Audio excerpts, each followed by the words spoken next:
mega proyek yang sudah dibangun sejak lama tidak membuat sirkuit Mandalika terlepas dari permasalahan yang kerap kali dihadapi oleh penggarapan proyek pembangunan pada umumnya, yaitu pembebasan lahan yang melibatkan masyarakat sekitar. Sejak awal digarap kembali sebagai salah satu fasilitas di kawasan ekonomi khusus KEK Mandalika, bagian sirkuit ini nyatanya kerap menghadapi sejumlah penolakan dan konflik dari warga lokal yang pemukimannya terkena dampak pembangunan dan mengharuskan mereka untuk melakukan relokasi. Tentu masih sama seperti pembangunan proyek pada umumnya, berbagai cara telah dilakukan oleh pihak pengelola. Dalam hal ini, Indonesia Tourism Development Corporation atau ITDC dengan tetap memperhatikan keberlangsungan hidup dan kesejahteraan masyarakat lokal terlepas dari pembangunan yang dilakukan.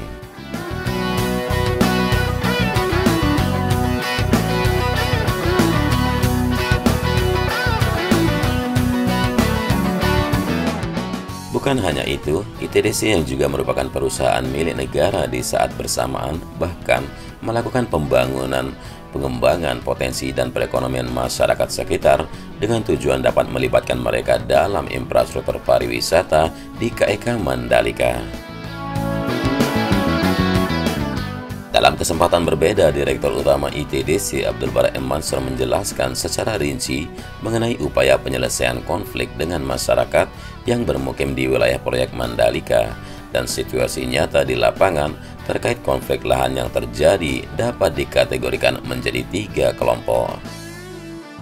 Yang pertama adalah masyarakat yang belum mendapatkan kompensasi pembebasan lahan mereka. Hal tersebut disebabkan karena pihak yang bersangkutan merasa dana kompensasi yang diberikan tidak senilai dengan nilai lahan yang mereka miliki. Ada yang beberapa yang belum mau terima, tapi pelan-pelan mereka akan ambil, ungkap Abdul Bar.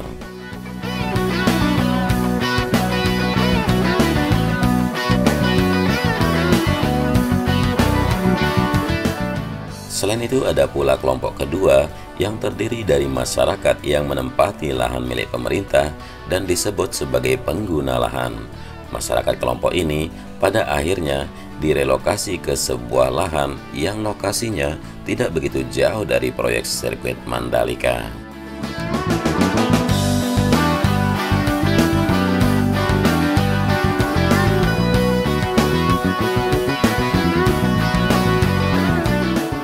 Dan yang terakhir, kelompok ketiga, yaitu masyarakat yang merasa tidak pernah menjual atau melepas tanah dan oleh ITDC disebut sebagai pengklaim.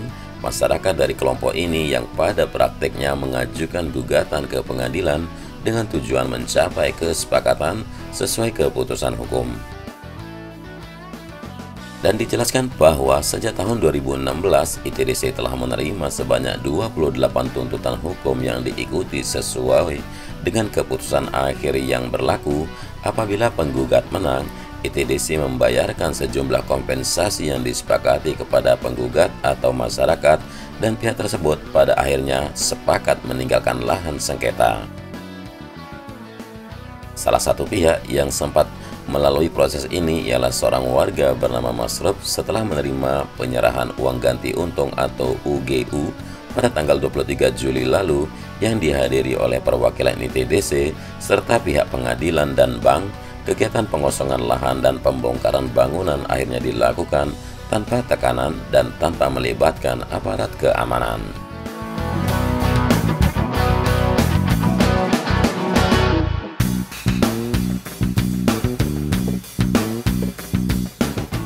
Adapun saat ini disebutkan kalau masih ada sebanyak 48 KK yang tersebar di 3 bidang lahan ITDC di dalam area JKK atau sirkuit, dan seluruhnya dilaporkan masih dalam proses pembebasan dengan pemilik lahan yang diyakini akan segera berakhir.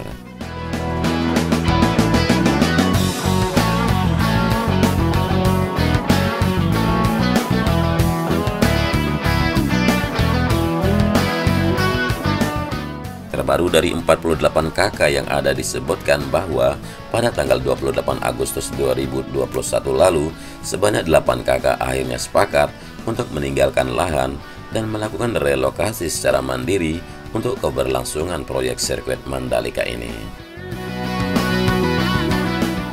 Kedelapan kakak tersebut sebelumnya diketahui menempati dua bidang tanah ITDC seluas 2.890 meter persegi dan 3.250 meter persegi yang berada di wilayah Dusun Ujung Lau, Desa Kuta, yang merupakan zona tengah dari sirkuit Mandalika. Melihat keputusan masyarakat yang pada akhirnya bersedia untuk melepas lahan tersebut, pihak ITDC mengaku sangat mengapresiasi langkah yang dilakukan. Menurutnya, langkah tersebut merupakan bentuk dukungan besar dalam mempercepat pembangunan JKK guna menyambut event balap motor internasional yaitu WSBK dan tes pramusim ajang balap MotoGP pada 2022 nanti.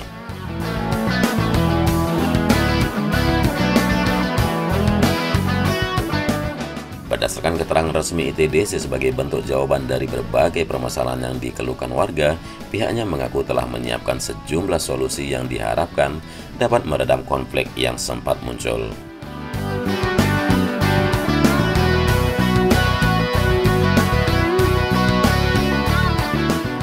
Adapun berbagai solusi yang telah direncanakan oleh pihak ITDC, pertama, jawaban akan permasalahan masyarakat yang mengalami kesulitan akses jalan dari lokasi tertentu yang terhalang oleh wilayah proyek jalan kawasan sirkuit Mandalika. ITDC mengaku telah membuatkan 2 tunnel untuk akses keluar masuk dari atau ke dalam area di dalam JKK. Selain itu, untuk menuju salah satu tempat di mana kegiatan rutin masyarakat berlangsung, yaitu di Pantai Seger, telah dibuatkan akses baru di pinggir service road menuju pantai.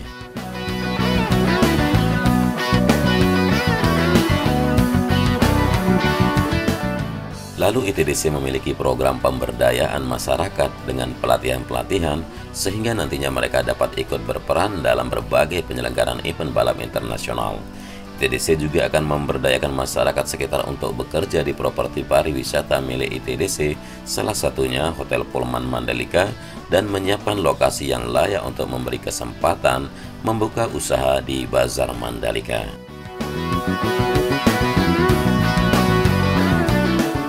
Dan yang ketiga, warga yang terpaksa mengalami relokasi kabarnya direncanakan akan berpindah ke lokasi permanen berupa sarana hunian wisata yang tengah disiapkan oleh Kementerian PUPR.